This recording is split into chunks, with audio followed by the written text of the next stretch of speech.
Я зашел, обычно на YouTube, написал обзор Санта-Фе. Мне вылезло там 5-7 обзоров топовых, да. Я посмотрел, что у них там по 500 000 просмотров, и я их тоже посмотрел. То есть, как делают и все. Почему никто не смотрит мои видосы? Да потому что у меня нет 500 000 просмотров, и никто не обращает на них внимания. Так вот, я захожу в видос, чувак забирает Honda из салона Hyundai и говорит, что это Hyundai, и салон Hyundai ему дал Hyundai, вот, и он на него делает обзор. И что ты думаешь, у него там 1 000 000 просмотров, потому что он назвал ее Hyundai. Мы проехали, ну, не всю Европу, до всей Европы нам очень далеко, но мы проехали часть Европы и довольно-таки большую часть Европы. Весь пробег занял примерно там 9 тысяч километров, учитывая, что мы и локально перемещались, ну, в принципе, где-то по 3000 с копейками на сторону. И я, конечно, был приятно удивлен, а может, неприятно, наоборот, но какое там обилие дизельных машин. Да даже там не обилие машин дизельных, там все машины дизельные. Мы стояли в 9-часовой пробке на таможне, на границе между Сербией и Венгрией. И я насмотрелся на кучу машин. Там были в основном немецкие машины, конечно. Не знаю, куда там немцы все сваливают. Войны вроде еще не намечалось. Так вот, все дизельные. Все дизельные. Там от вот таких маленьких машин до таких больших, от суперкаров до гиперкаров, до, в общем, все дизельное.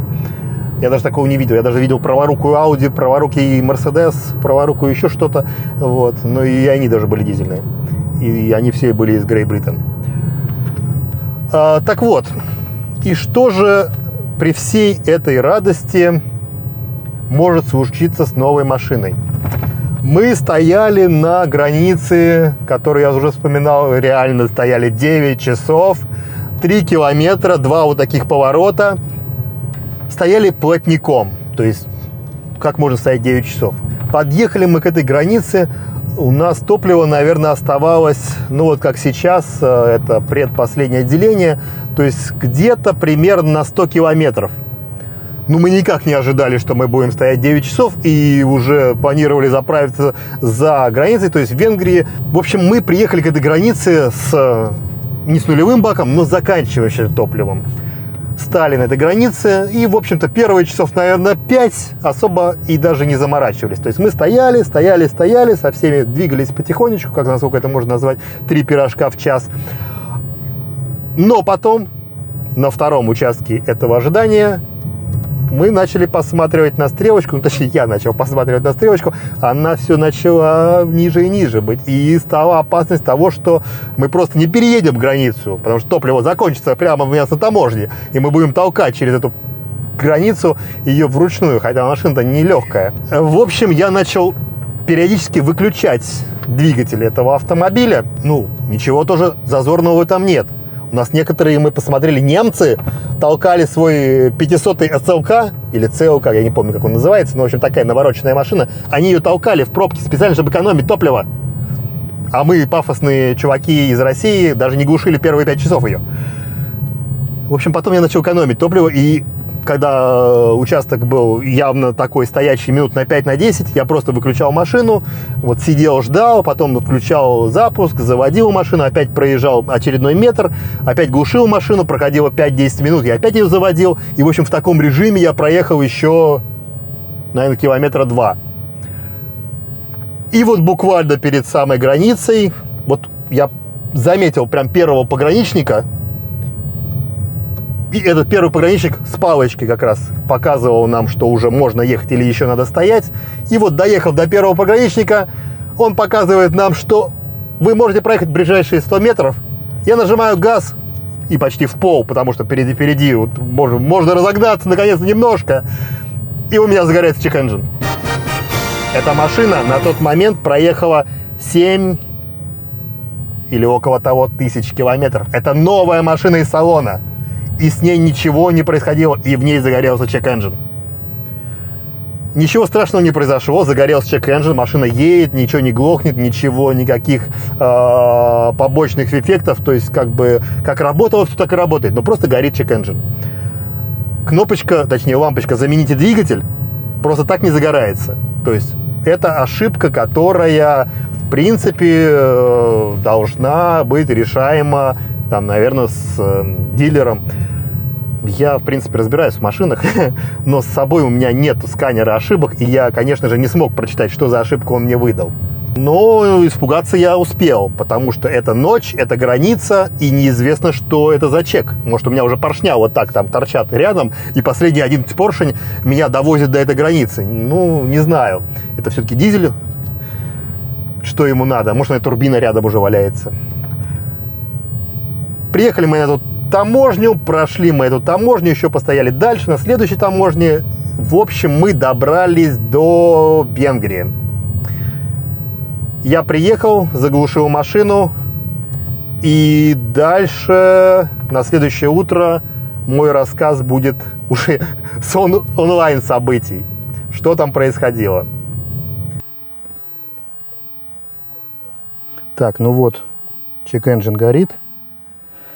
Сейчас я попробую проверить уровень масла. Это, конечно, уровень масла, конечно, вряд ли влияет на кнопочку Check Engine, но, по крайней мере, надо посмотреть, есть ли в двигателе масло, а потом попробую подключить аккумулятор. Если эта ошибка сбросится, то, соответственно, она временная какая-то и несущественная. Если появится потом еще раз, ну, значит, надо будет с ней обращаться к дилеру. Так, в общем, открываем капот. Вот здесь находится щуп масла. Ну, масло у нас даже не протирая щуп достаточно. Черноватое оно, как всегда на дизеле. Но масло есть. Так, и сейчас придется подключить аккумулятор, чтобы сбросить ошибку двигателя.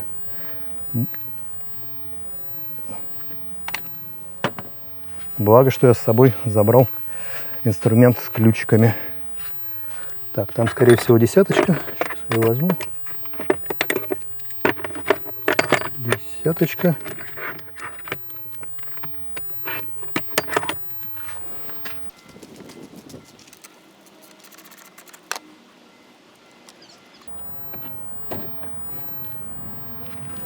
Так, но минусовая клемма снята. Теперь подожду несколько секунд и посмотрим, исчезла ли ошибка или нет.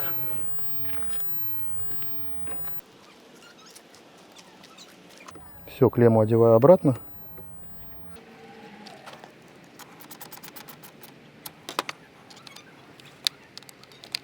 Так, ну и посмотрим, появилась ли ошибка. Так, запуск. Но ошибка погасла. Ну что ж, пока первый предварительный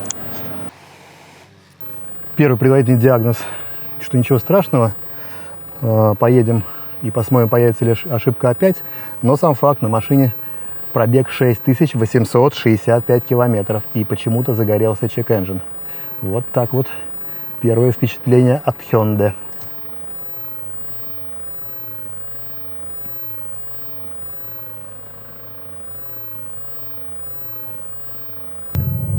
С утра я вышел завести машину и посмотреть, что за ошибка. Точнее, как, посмотреть, что за ошибка я не могу. Я могу лишь обрадоваться, если она исчезла сама, либо сбросить ее, отключив аккумулятор. Ну, сама ошибка не пропала, и я сделал небольшие махинации с аккумулятором, подключил, ошибка сбросилась. И, в общем-то, больше не появлялась. Вот мы проехали еще более 3, наверное, тысяч километров. Ошибка больше не появлялась. Я очень надеюсь, что она осталась в памяти системы, и визит к дилеру решит все-таки вопрос, что же это было. Но мое предположение такое. Это лишь теоретическое предположение. Если кто-то по этим параметрам, которым я рассказал, сможет сделать свое обоснование, пожалуйста, пишите. И welcome. Я всегда рад любым комментариям, особенно если они по уму. Так, в общем, мое предположение такое. Пока мы дергались в этой пробке бесконечной, я включал двигатель. Соответственно, каждый режим запуска – это повышенное впрыскивание топлива в систему, в цилиндры. И это повышенное повышенный выброс чистого, не сгоревшего топлива в катализаторы, в выхлопную систему. Скорее всего, опять-таки, это мое предположение, чисто теоретическое, скорее всего, катализаторы забились остатками горения, вот, не сгорения, точнее, вот этого топлива, и он тупо выдал ошибку забитый катализатор. То есть неэффективный катализатор, то есть, ну, вот катализаторы не успевали прогреваться, потому что я выключал машину, проехав метров. Вот. В общем, скорее всего, это обусловлено этой ошибкой, этим режимом работы. Ну, в общем, я сбросил эту ошибку, и больше она не появлялась, но сам факт. Это новая машина, и как бы я ее ни делал, в принципе, режим старт-стоп, да, это не такой уж и потусторонний режим. То есть вполне на многих машинах сейчас этот режим вообще встроен автоматически. Они сами глохнут, они сами заводятся. И куча из этих машин дизельные. Вот. Ну, в общем, здесь такой ручной режим энергосбережения не сработал. То есть машина почему-то ушла в ошибку. Первые, наверное, километров 100 после того, как я сбросил ошибку, конечно, машина привыкала к новым режимам, потому что сбросилась все настройки, и расход в этот момент составлял, наверное, где-то порядка 12 литров. Я опять-таки успел немножко испугаться, потому что я не знаю, сброшенная ошибка сбросилась ли, то есть работает ли вся система нормально, или это у меня такой повышенный расход сейчас, после того, как эта ошибка получилась. Потому что если я с таким расходом поеду остаток пути, то я не сэкономлю на топливе, а разорюсь на нем. Но в целом нет, после где-то 100 километров расход нормализовался, и мы опять-таки практически весь участок езды домой проехали с расходом примерно 8,9 литров на 100 километров. Ну вот и крайняя точка нашего путешествия, обратного путешествия домой, это Белоруссия. Если касаться состояния машины, то ошибок больше не выдавало. Мы проехали еще 1000 с лишним километров, все в порядке, расход нормальный. Так что сейчас стартуем на наш последний участок. Это Минск уже и Москва. Может быть, с остановкой в Смоленске. На перекусить уж очень вкусно там кормят. Так что поехали мы из такого красивого места в наше тоже красивое место, Москву. Погнали! О.